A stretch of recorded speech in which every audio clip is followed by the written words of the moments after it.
Hello friends, कैसे हो आप सभी। उम्मीद करता हूं कि आपके एग्जाम्स बहुत अच्छे हो रहे हैं। तो साथियों, सबसे पहले तो आप सभी को मेरी ओर से बहुत सारी शुभकामनाएं। जिनका एग्ज़ाम हुआ है उनको भी, और जिनका एग्ज़ाम होना बाकी है उनको और भी ज़्यादा।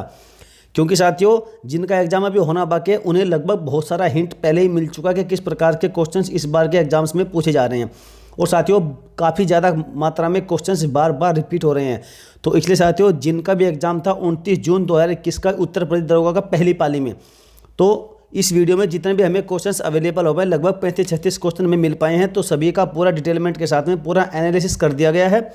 वीडियो को ध्यानपूर्वक एंड तक जरूर देखना। और जिनका एग्जाम होना बाकी है तो साथियों, वो तो वीडियो को पक्का धुआं कर लेना।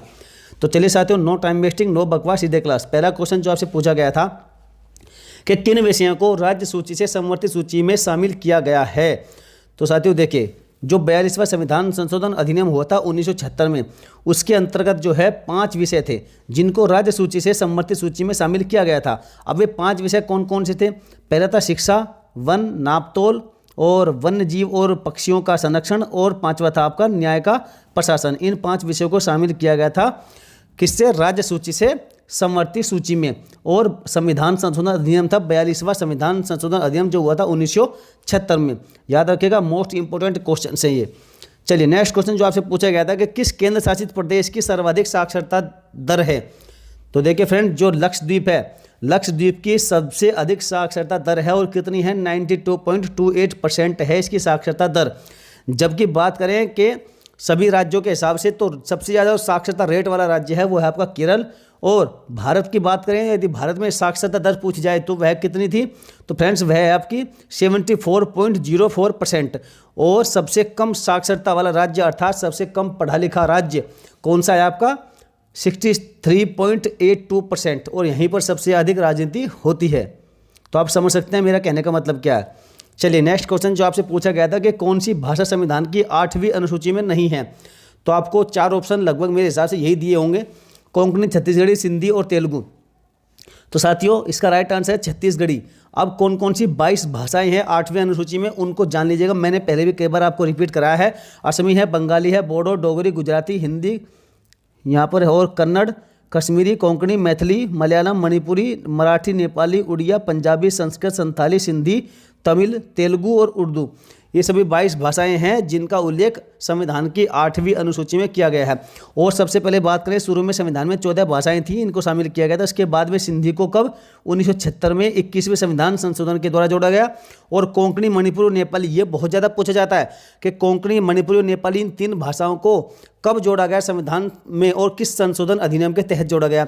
तो फ्रेंड्स, 1992 ईस्वी में जोड़ा गया। 71वां अमेंडमेंट एक्ट था जिसके द्वारा इन तीनों भाषाओं को संविधान में जोड़ा गया था। नेक्स्ट अब फैक्ट है आपका कि बोडो, डोगरी, मैथिली और संथाली को 2003 में 92 जो 92वां संविधान संशोधन अधिनियम था इसके द्वारा संविधान में से जोड़ा गया था। तो सभी फैक्ट मोस्ट इंपोर्टेंट है, सभी को ध्यान से पढ़ लीजिएगा। चलिए नेक्स्ट क्वेश्चन जो आपसे पूछा गया था कि 2020 तक विश्व का सबसे तेज कंप्यूटर कौन सा है। तो भाई साहब, वह है आपका फुगाकू नाम का कंप्यूटर जो बनाया है आपका जापान ने।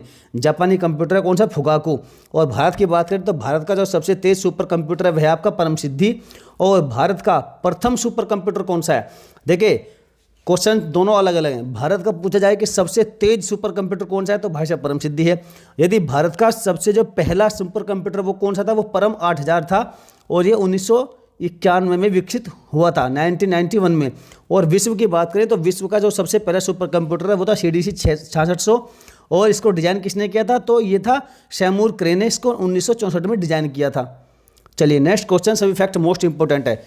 अगला प्रश्न था कि 74वां संविधान संशोधन अधिनियम कब लागू हुआ था। तो ये हुआ था भाई साहब, जो 74वां संविधान संशोधन अधिनियम जो कॉन्स्टिट्यूशन अमेंडमेंट एक्ट है, ये 1992 में लागू हुआ था। और ये प्रभाव में कब आया था? देखिए भाई साहब, पारित हुआ था 1992 में, लेकिन ये प्रभाव में अर्थात ये लागू हुआ था, प्रभाव में आया था कब से? 1 जून 1993 से। चलिए, और इसका नेक्स्ट फैक्ट है कि इसके अंतर्गत क्या है कि इसके अंतर्गत शहरी निकास जो स्थानीय निकाय हैं उनको संवैधानिक दर्जा तथा संरक्षण दिया गया था। इसके अंतर्गत कौन सा था? 74वां संविधान संशोधन अधिनियम। बार बार पूछा जाता है, सभी को फैक्ट को याद कर लीजिएगा। नेक्स्ट क्वेश्चन जो आपसे पूछे गए थे कि IT एक्ट 2000 के अनुसार निम्न में से कौन सा एक कंप्यूटर का भाग नहीं है। देखिए, आपके सामने विकल्प लगभग इस प्रकार होंगे: कैलकुलेटर, डिजिटल कैमरा या जॉयस्टिक। तो देखिए, जो कैलकुलेटर है यह है इसका क्या है? कंप्यूटर का भाग नहीं है। हालांकि ये एक सॉफ्टवेयर की तरह काम करता है इसमें, जबकि डिजिटल कैमरा और जॉयस्टिक ये इसके हार्डवेयर के पार्ट हैं। चलिए नेक्स्ट था कि BBM का फुल फॉर्म क्या है। तो भाई साहब BBM का फुल फॉर्म है ब्लैकबेरी मैसेंजर। नेक्स्ट अगला प्रश्न है कि किस पशु के अवशेष सिंधु घाटी सभ्यता से प्राप्त नहीं हुए हैं। देखिए फ्रेंड्स, यहाँ पर कई छात्रों ने गलती की है।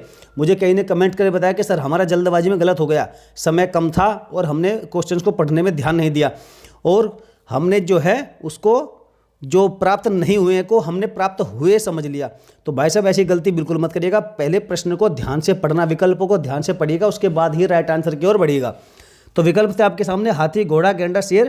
तो राइट आंसर था शेर। देखिए शेर के जो अवशेष थे वो सिंधु घाटी सभ्यता से प्राप्त नहीं हुए थे, बाकी हाथी, घोड़ा, गेंडा इन सब के जो अवशेष मिले थे। और एक्स्ट्रा फैक्ट याद कर लीजिएगा, जौ, तिल, सरसों और चावल की खेती के साक्ष्य कहाँ से मिले थे? बनवाली से मिले थे। बनवाली आपका हरियाणा में। और जुता हुआ खेत, लकड़ी के कुंड के साक्ष्य, 7 आग की वेदियाँ, ऊँट की हड्डियाँ और अंत्येष्टि के साक्ष्य मिले थे आपके कालीबंगा से। जबकि जो नर्तकी अर्थात जो कांसे की मूर्ति थी वह, और साथ ही स्नानागार, बुने हुए कपास के टुकड़े और जो घोड़े के दांत ये मिले थे आपके मोहनजोदड़ो से। तो इनमें से बहुत बार कुछ भी पूछा जा सकता है और इस बार की पालियों में भी पूछा गया है। चलिए नेक्स्ट क्वेश्चन था कि सूचना का अधिकार अधिनियम जो आपका RTI एक्ट 2005 था, इसकी पूछा गया कि कौन सी धारा के तहत इस अधिनियम के अंतर्गत किसी बात के होते हुए भी किसी नागरिकों को सूचना देने की बाध्यता नहीं होगी। कहने का मतलब है कि RTI एक्ट जो 2005 का अधिनियम है उसके तहत वो धारा कौन सी है जिसके तहत जो है आपको सूचना देने से मना किया जा सकता है। अर्थात ऐसी कौन कौन सी जो संस्थाएं हैं जो आपको सूचना नहीं दे सकती, या फिर ऐसी कौन कौन सी प्रक्रिया है जिनके तहत आपको सूचना नहीं मिल सकती। तो वैसे धारा जान लीजिए। धारा तो है आपकी 8। और ऐसे कौन से एग्जाम्पल है, मोटा मोटा मैंने आप लिख दिया है कि ऐसी सूचना जिससे भारत की प्रभुता, अखंडता पर फर्क पड़ता हो, प्रभाव पड़ता हो, राज्य की सुरक्षा को हानि पहुंचती है, और जो रणनीति है, वैज्ञानिक या आर्थिक हित है भारत के, उनको हानि पहुंचती है, और विदेशी संबंध पर प्रतिकूल प्रभाव पड़ता हो, ऐसी कोई सूचना, और या फिर जो सैनिक मामलों से जुड़े हुए कोई भी संबंधित सूचनाएं हैं उन सबको आपको प्रोवाइड नहीं कराया जाएगा। ये धारा 8 में उल्लेख किया गया है। सूचना का अधिकार अधिनियम 2005 की धारा है 8। चलिए नेक्स्ट क्वेश्चन जब से पूछा गया था कि संयुक्त राष्ट्र मानवाधिकार परिषद का कौन सा उद्देश्य नहीं है। तो आपको जितने भी विकल्प दिए गए थे वो तो मुझे नहीं मिल पाए हैं, लेकिन फ्रेंड्स याद रखिएगा, जो राष्ट्रीय संयुक्त राष्ट्र मानवाधिकार परिषद है, इसका ये स्थापित हुई थी आपके 15 मार्च 2006 को। और इसका हेडक्वार्टर कहाँ पर है? तो हेडक्वार्टर इसका जेनेवा, स्विट्जरलैंड में। और संयुक्त राष्ट्र मानवाधिकार परिषद के सदस्य फिलहाल कितने हैं? 47 है। पहले थे 57, लेकिन अब इसके 47 सदस्य हैं। चलिए नेक्स्ट क्वेश्चन कि 6वीं अनुसूची में कौन सा राज्य शामिल नहीं है। तो साथियों इसमें शामिल नहीं है मणिपुर। जबकि अनुसूची 6 में कौन कौन से राज्य शामिल है? तो वे 4 राज्य हैं। ये चारों नॉर्थ ईस्ट के हैं, और असम है, मेघालय है, त्रिपुरा है, और इसमें है शामिल मिजोरम। लेकिन मणिपुर इसमें शामिल नहीं है। और बार बार यही पूछा जाता है कि कौन सा राज्य शामिल नहीं है, और मणिपुर विकल्प में मिलता है। तो मणिपुर याद रखिएगा नहीं है। और फ्रेंड जो अनुसूची 6 है इसमें जो 4 राज्य हैं इनमें क्या है कि जनजाति क्षेत्र के प्रशासन के प्रावधान दिए गए हैं इसमें अनुसूची 6 में। चलिए नेक्स्ट क्वेश्चन कि 2020-21 बजट में किस योजना के सभी पात्र लाभार्थियों को KCC योजना के अंतर्गत शामिल किया गया है। जबरदस्त क्वेश्चन था भाई साहब। तो जो प्रधानमंत्री किसान सम्मान निधि है, प्रधानमंत्री किसान सम्मान निधि योजना है, इसके सभी पात्र लाभार्थियों को KCC योजना के अंतर्गत शामिल किया गया है। किसको किया गया है? जो भी प्रधानमंत्री किसान सम्मान निधि पाते हैं उन सभी लाभार्थियों को KCC योजना के अंतर्गत शामिल किया गया है। और जो किसान क्रेडिट कार्ड है वो है KCC। और जो PM किसान सम्मान निधि की योजना की शुरुआत कब हुई थी फ्रेंड्स, ये भी जान लीजिएगा, बहुत बार पूछा गया है। 1 फरवरी 2019 से इसकी शुरुआत हुई है, जिसकी घोषणा किसने की थी? केंद्रीय मंत्री श्री पीयूष गोयल जी के द्वारा। अंतरिम बजट जब इन्होंने पेश किया था 2019 में, उस दौरान इसकी घोषणा की गई थी। और इसका उद्देश्य क्या है? तो साथियों इसका उद्देश्य है कि देश के सभी छोटे तथा सीमांत के जो किसान हैं जिसके पास 2 हेक्टेयर तक की खेती योग्य जमीन है, उन्हें केंद्र सरकार द्वारा सालाना 6,000 की आर्थिक सहायता 3 बराबर किस्तों में मिलेगी, अर्थात 2-2 हज़ार रुपये में करके मिलेगी। और याद रखिएगा, अब नोट कर लीजिएगा कि अब जो है जो 2 हेक्टेयर तक की जो कृषि योग्य भूमि की स्वामित्व वाली बाध्यता थी वो भाई साहब समाप्त हो गई है। अब जो है सभी को, अर्थात सभी भूमि जोत किसान परिवारों को इसका क्या मिलेगा? बेनिफिट मिलेगा, इसका लाभ मिलेगा। चलिए नेक्स्ट क्वेश्चन है फ्रेंड्स जो आपसे पूछा गया था कि स्थायी बंदोबस्त 1793 में लागू हुआ था, तो उस समय पर गवर्नर जनरल कौन था? तो भाई साहब गवर्नर जनरल था लॉर्ड कॉर्नवालिस। और जो 1793 ईस्वी में लॉर्ड कॉर्नवालिस ने ही स्थायी बंदोबस्त को बंगाल, बिहार, उड़ीसा, उत्तर प्रदेश और उत्तरी कर्नाटक में लागू किया था। और जो रैयतवाड़ी कृषि व्यवस्था थी, तो भाई साहब इसे मद्रास का उस समय पर गवर्नर था टॉमस मुनरो, इसने 1820 में लागू किया था। जबकि इजारेदारी जो प्रथा थी उसको 1772 ईस्वी में वारेन हेस्टिंग्स ने लागू किया था। और महलवाड़ी प्रथा है, तो फ्रेंड्स ये भी जो है जो भूमि से संबंधित है, ये जो भूमि से जो कर मिलता है, टैक्स मिलता है, उससे संबंधित थी। और इसे 1822 ईस्वी में हॉल्ट मैकेंजी द्वारा इसकी शुरुआत की गई थी, किसकी, महलवाड़ी प्रथा की। चलिए ये सभी जो है जितनी भी जो भू राजस्व है उसको कलेक्ट करने की अलग अलग प्रक्रियाएं थी।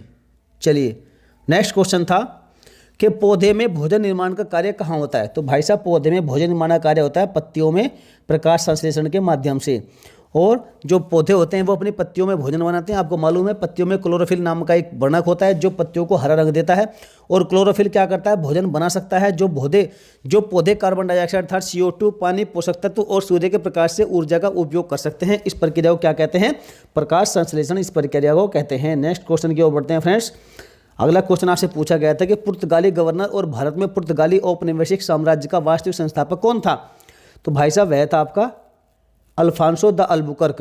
और याद रखिएगा गोवा में सती प्रथा को समाप्त करने के लिए जाना जाता है, अर्थात गोवा में जो सती प्रथा की समाप्ति हुई थी उसके लिए भाई साहब इसको जाना जाता है। और जो फ्रांसिस्को द अल्मीडा है, ये भाई साहब भारत में पुर्तगालियों का पहला वायसराय था। याद रखिएगा ये क्वेश्चन कल या परसों पूछा गया था कि भारत में पुर्तगालियों का पहला वायसराय कौन था। तो भाई साहब था फ्रांसिस्को द अल्मीडा। चलिए नेक्स्ट क्वेश्चन की ओर बढ़ते हैं। अगला प्रश्न था कि भूमि अधिग्रहण से संबंधित वाद कौन सा है। तो आपको 4 विकल्प दिए गए होंगे, तो उसमें से सही विकल्प था विद्या देवी बनाम हिमाचल प्रदेश सरकार व अन्य मामला। अब ये मामला था क्या, तो भाई साहब जो हिमाचल प्रदेश सरकार थी उसके द्वारा वर्ष 1967-68 में सड़क निर्माण के दौरान विद्या देवी नामक एक निरक्षर महिला अर्थात अनपढ़ महिला थी, उसकी जमीन बिना उसकी अनुमति के अधिग्रहित कर ली गई थी। और सुप्रीम कोर्ट ने विवादित जमीन पर पूर्ण स्वामित्व के लिए हिमाचल प्रदेश सरकार के एडवर्स पोजीशन के तर्क को नकार दिया था, अर्थात उसे ये भूमि वापस कर दी गई थी। चलिए नेक्स्ट क्वेश्चन जो था आपसे पूछा गया था कि मटाला राजपक्षे अंतर्राष्ट्रीय हवाई अड्डा कहाँ पर है। तो आप राजपक्षे से ही समझ गए होंगे, तो ये कहाँ पर है, ये श्रीलंका में है, क्योंकि यहाँ पर राजपक्षे सरकार चल रही है। नेक्स्ट क्वेश्चन था कि Great Lakes of North America में सबसे बड़ी झील कौन सी है। तो आप जानते हैं जो Great Lakes of North America है इसमें लगभग 5 बड़ी बड़ी झीलें आती हैं और उसमें से जो लेक सुपीरियर है वो सबसे बड़ी झील कहलाती है। चलिए नेक्स्ट क्वेश्चन, उत्तर प्रदेश में कुल कितनी ग्राम पंचायत है। तो भाई साहब ग्राम पंचायत है फिलहाल 58,189। नेक्स्ट क्वेश्चन बार बार रिपीट हो रहा है कि प्रथम विश्व हिंदी सम्मेलन कब हुआ था। तो भाई साहब 10 से 12 जनवरी 1975 को नागपुर में हुआ था भारत में। और इसलिए जो है 10 जनवरी को क्या मनाते हैं, विश्व हिंदी दिवस मनाया जाता है 10 जनवरी को। नेक्स्ट क्वेश्चन जो आपसे पूछा गया था कि पारसी धर्म के अनुयायी किसे सर्वोपरि मानते हैं। तो भाई साहब ये मानते हैं जरथुस्त्र पंथ को मानते हैं सर्वोपरि। और जरथुस्त्र कौन थे, तो ये भाई साहब पारसी धर्म के संस्थापक थे। और यह जैन अवेस्ता नाम के धर्म ग्रंथ पर आधारित है। जो पारसी धर्म का ये धर्म ग्रंथ पूछ लिया जाए कौन सा था, तो भाई साहब वह कौन सा है, जैन अवेस्ता नाम का धर्म ग्रंथ है पारसी धर्म का। चलिए नेक्स्ट क्वेश्चन कि राज्यों की विधानसभाओं में आंग्ल भारतीय समुदाय का प्रतिनिधित्व किस आर्टिकल के तहत है। तो भाई साहब वह आर्टिकल 333 जो आर्टिकल 333 है इसी के अंतर्गत, अर्थात यही आर्टिकल कहता है कि राज्यों की विधानसभाओं में आंग्ल भारतीय समुदाय का प्रतिनिधित्व किया जाएगा। और आर्टिकल 331 क्या कहता है, आर्टिकल 331 कहता है कि लोकसभा में, देखिए ये राज्यसभा विधानसभा की बात थी, यहाँ पर लोकसभा की बात हो रही है। लोकसभा में आंग्ल भारतीय, इसको आंग्ल कर लीजिएगा आप, लोकसभा में आंग्ल भारतीय समुदाय का प्रतिनिधित्व होगा। और आर्टिकल 333 मैंने आपको ऊपर बता दिया है क्या कहता है। आर्टिकल 336 कहता है कि कुछ सेवाओं में आंग्ल भारतीय समुदाय के लिए विशेष उपबंध किए जाएंगे, जबकि आर्टिकल 337 कहता है कि आंग्ल भारतीय समुदाय के फायदे के लिए शैक्षिक अनुदान के लिए उपबंध भी होंगे। चलिए नेक्स्ट क्वेश्चन की ओर बढ़ते हैं। अगला प्रश्न था कि उच्चतम न्यायालय अर्थात सुप्रीम कोर्ट और हाई कोर्ट में और अधिनियमों और विधेयकों आदि के लिए प्रयोग की जाने वाली भाषा किस आर्टिकल में वर्णित है। देखिए कितना जबरदस्त और अच्छा प्रश्न था, पूछने के लायक था। तो इसका जो आर्टिकल है 348 है, जिसके तहत जो है सुप्रीम कोर्ट, हाई कोर्ट या फिर जो अधिनियम बनते हैं या जो विधेयक पारित होते हैं या उनका प्रस्ताव पास होता है, तो उन सब के लिए प्रयोग होने वाली कौन सी भाषा है और किस आर्टिकल में, तो भाई साहब वो आर्टिकल है 348। और याद रखेगा आर्टिकल 343 कहता है कि राज्य संघ की राजभाषा हिंदी और लिपि होगी देवनागरी। ये किस में उल्लेख है? आर्टिकल 343 में। जबकि 14 सितंबर सन 1949 को हिंदी को भारत की राजभाषा स्वीकार किया गया था, इसलिए 14 सितंबर को हम क्या मनाते हैं? हम जो भारत हिंदी दिवस मनाते हैं, भारतीय अर्थात राष्ट्रीय हिंदी दिवस मनाते हैं। चलिए नेक्स्ट फैक्ट है कि जो अनुच्छेद 344 है, ये कहता है कि राजभाषा के संबंध में आयोग और संसद की समिति का उल्लेख किया गया आर्टिकल 344 में। जबकि ये आप याद रखिएगा, ये मोस्ट इंपोर्टेंट है। आर्टिकल 350 के कहता है कि प्राथमिक स्तर पर मातृभाषा में शिक्षा की सुविधाएं मिलेगी। और आर्टिकल 350 ख में उल्लेख है कि भाषाई अल्पसंख्यक वर्गों के लिए विशेष अधिकारी नियुक्त होंगे। जबकि जो आर्टिकल 351 है, इसमें हिंदी भाषा के विकास के लिए निर्देश दिए गए हैं। चलिए सभी मोस्ट इंपोर्टेंट है। अगला प्रश्न जो आपसे पूछा गया था कि अधीनस्थ न्यायालय संविधान के किस भाग में है? तो देखिए अधीनस्थ न्यायालय संविधान के भाग 6 में है और आर्टिकल आपको 152 से लेकर 237 तक। जो भाग 6 के आर्टिकल है ये हैं आर्टिकल 152 से लेकर 237 तक। और ये आप जानते हैं कि राज्य से संबंधित है, जितनी प्रक्रियाएं सब दी गई है भाग 6 में। और इसका अध्याय 6 है जो कहता है कि अधीनस्थ न्यायालय होंगे। चलिए नेक्स्ट जो आपका आर्टिकल 235 है, ये कहता है कि अधीनस्थ न्यायालयों पर नियंत्रण की बात करता है। और आर्टिकल 233 जिला न्यायाधीशों की नियुक्ति की बात करता है। चलिए नेक्स्ट क्वेश्चन था कि SC ST के किसी व्यक्ति या परिवार या समूह के सामाजिक या आर्थिक बहिष्कार को लागू करता है या धमकी देता है तो किस प्रकार की सजा का प्रावधान है? देखिए ये कहता है कि जो SC ST एक्ट का यदि किसी व्यक्ति या परिवार या उसके किसी समूह के सामाजिक या आर्थिक बहिष्कार को लागू करता है कोई या कोई धमकी देता है तो उस व्यक्ति पर किस प्रकार की सजा का प्रावधान है? तो भाई साहब उस पर ऐसे व्यक्ति को कारावास से दंड नहीं किया जाएगा जो 6 महीने से कम नहीं होगा। लेकिन याद रखिएगा साथ ही साथ इसे 5 साल के लिए भी क्या किया जाता है? एक्सटेंड किया जा सकता है, बढ़ाया जा सकता है। चलिए अगला प्रश्न था कि भारतीय दंड संहिता IPC 1860 के किस अध्याय के अंतर्गत साधारण अपवाद दिए गए हैं? तो ये अध्याय आपका चैप्टर नंबर 4। और साधारण अपवाद से क्या तात्पर्य है? इसका मतलब क्या है कि वह अपवाद जिन्हें भारतीय दंड संहिता में वर्णित किए गए किसी अपराध से मुक्ति मिली है और कोई भी कार्य नैतिक दृष्टि से कितना भी बुरा क्यों ना हो, वह तब तक अपराध नहीं माना जाता जब तक कि किसी विधि के अर्थात किसी कानून के अंतर्गत उसे अपराध घोषित नहीं किया जाए, वर्णित नहीं किया जाए। चलिए नेक्स्ट क्वेश्चन कि किस संविधान संशोधन ने मौलिक कर्तव्य में एक और खंड अर्थात 11वां भाग जोड़ा था? तो भाई साहब वो था 86वां संविधान संशोधन अधिनियम 2002 में जो बना था, इसके द्वारा ही जो है मौलिक कर्तव्य में एक 11वां खंड जोड़ा था। और संविधान के अनुच्छेद 51A में संशोधन करके जो जे खंड, इसके बाद एक नया खंड अनुच्छेद के जोड़ा गया। और इसमें 6 साल से 14 साल तक की आयु के जो बच्चे थे, उनके माता पिता या उनके जो अभिभावक उनके संरक्षण थे, उनके पालक थे, तो उन पालकों को अर्थात संरक्षक को अपने बच्चे को शिक्षा दिलाने के लिए अवसर उपलब्ध कराने का प्रावधान किया गया है। किसमें? जो मौलिक कर्तव्य का खंड 11वां जोड़ा गया था संविधान संशोधन अधिनियम 2002 के द्वारा। 86वां संविधान था, ये 86वां संविधान संशोधन था। चलिए नेक्स्ट क्वेश्चन था कि भारतीय दंड संहिता IPC 1860 का प्रारूप किसने तैयार किया था? हम बार बार रोज पढ़ते हैं कि IPC, लेकिन भैया इसका प्रारूप किसने तैयार किया था? बड़ा अच्छा क्वेश्चन पूछ लिया ये। तो ये प्रारूप तैयार किया था लॉर्ड मेकाले के द्वारा तैयार किया गया था। नेक्स्ट क्वेश्चन था कि 14 वर्ष से कम आयु के बच्चों के लिए निःशुल्क और अनिवार्य शिक्षा कब लागू की गई थी? तो ये की गई थी भाई साहब निःशुल्क और अनिवार्य शिक्षा अधिनियम 2009 के द्वारा ये पारित हुआ था और जो 1 अप्रैल 2010 से लागू हुआ था ये अधिनियम। चलिए नेक्स्ट क्वेश्चन कि United nation commission on the status of women की स्थापना कब हुई थी? तो इसकी स्थापना हुई थी 21 जून 1946 को। और इसका हेडक्वार्टर कहाँ पर है? न्यूयॉर्क में है। न्यूयॉर्क कहाँ पर? USA में है। और जो UN वुमेन है, देखिए UN वुमेन और ये दोनों अलग अलग हैं, जबकि UN वुमेन की स्थापना हुई थी 2 जुलाई 2010 को। नेक्स्ट क्वेश्चन कि जिस प्रक्रिया के तहत DNA को RNA में कॉपी किया जाता है वो क्या कहलाता है? तो भाषा वह कहलाता है ट्रांसक्रिप्शन, जिसे हिंदी में प्रतिलेखन भी कहते हैं। और जिस प्रक्रिया के तहत DNA को RNA में कॉपी किया जाता है उसे क्या कहते हैं? ट्रांसक्रिप्शन या फिर प्रतिलेखन, वह प्रक्रिया कही जाती है। नेक्स्ट क्वेश्चन था कि मुख्य निर्वाचन आयुक्त का कार्यकाल कितना होता है? बार बार ये रिपीट हो रहा है क्वेश्चन। तो इसका कार्यकाल 6 वर्ष या फिर 65 वर्ष की आयु जो भी पहले हो जाए उतना ही कार्यकाल होता है मुख्य निर्वाचन आयुक्त का। जबकि जो बाकी आयुक्त होते हैं जो बाकी चुनाव आयुक्त होते हैं उनका कार्यकाल कितना होता है, 6 वर्ष का होता है या फिर 62 वर्ष। देखिए यहाँ पर भेद है, ये 62 वर्ष है, यहाँ पर 65 है। जो मुख्य निर्वाचन आयुक्त है उसका 6 वर्ष या 65 वर्ष जो पहले हो, लेकिन जो बाकी चुनाव आयुक्त हैं उनका कार्यकाल होता है 6 वर्ष या फिर 62 वर्ष की आयु, जो भी पहले हो जाए उतना ही इनका कार्यकाल होता है। नेक्स्ट क्वेश्चन की ओर बढ़ते हैं। अगला प्रश्न था कि शाहबानो प्रकरण किससे संबंधित है। ये क्वेश्चन भी कई बार रिपीट हुआ है। पूछा गया कि शाहबानो के सायरा बानो और शाहबानो दोनों अलग अलग है। यहाँ आपसे पूछा गया शाहबानो प्रकरण के बारे में। शाहबानो प्रकरण किससे संबंधित है, तो ये संबंधित है भाई तलाक के बाद अपनी और अपने बच्चों की जीविका का कोई साधन न होने के कारण शाहबानो पति से गुजारा भत्ता लेने के लिए कहाँ गई थी, अदालत में गई थी। तो ये जो है तलाक के बाद में अपने बच्चों और अपने जीविका के लिए गुजारा भत्ता से संबंधित है। ये आपका वाद कौन सा, शाहबानो प्रकरण।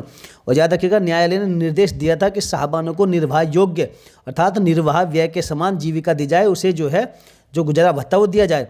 और शाहबानो कौन थी, शाहबानो एक 62 वर्ष की एक मुस्लिम महिला थी जिसके 5 बच्चे थे और जिन्हें 1978 में उनके पति के द्वारा तलाक दे दिया गया था। चलिए नेक्स्ट क्वेश्चन की ओर बढ़ते हैं। अगला प्रश्न था कि मोटर व्हीकल एक्ट 1988। देखे यहाँ बार बार हर पाली में 2019 से पूछ रहा है, लेकिन आपको इस पाली में 1988 का पूछ लिया। मोटर व्हीकल एक्ट जो 1988 का था, उसके तहत मैक्सी कैब में अधिकतम कितने पैसेंजर की अनुमति होती है। मैक्सी कैब आप पूछेंगे क्या है, तो वो भी बताएंगे, आप थोड़ा सा पेशेंस रखिएगा। अधिकतम कितने हो सकते हैं, 12 होते हैं ड्राइवर को छोड़ करके। और मैक्सी कैब का अर्थ है कि कोई भी मोटर वाहन जिसे 6 से अधिक यात्रियों को ले जाने के लिए अनुकूलित किया गया हो, लेकिन चालक को छोड़कर 12 से अधिक यात्री को उसमें नहीं ले जा सकता, उसे कहते हैं मैक्सी कैब। चलिए अगला क्वेश्चन था कि हिंदी दिवस कब मनाया जाता है। तो आपको सभी को पता है, बड़ा सिंपल क्वेश्चन था, लगभग सभी ने इसका राइट आंसर दिया होगा। 14 सितंबर को आपका मनाया जाता है हिंदी दिवस। और 14 सितंबर को ही क्यों मनाया जाता है भाई साहब, क्योंकि भारत में प्रत्येक जो 14 सितंबर है उसको हिंदी दिवस मनाते हैं। क्यों मनाते हैं, क्योंकि 14 सितंबर 1949 को ही संविधान सभा ने हिंदी को राजभाषा का दर्जा दिया था, इसलिए मनाते हैं 14 सितंबर को राष्ट्रीय हिंदी दिवस। और विश्व हिंदी दिवस की बात करें तो मनाते हैं 10 जनवरी को। और पहला मैंने बताया आपको कि कब हुआ था विश्व हिंदी सम्मेलन, 10 से 12 जनवरी 1975 में हुआ था नागपुर में। चलिए आगे बढ़ते हैं। अगला प्रश्न था कि राष्ट्रीय सुरक्षा जिसे रासुका कहते हैं, रासुका एक्ट कब पारित हुआ था। तो भाई साहब ये जो नेशनल सिक्योरिटी एक्ट है ये 1980 में पारित हुआ था। और इसमें कई बार पूछा गया है कि इसमें सेकंड अमेंडमेंट कब हुआ था। तो भाई साहब सेकंड अमेंडमेंट इसमें होता है 1984 को, 4 साल बाद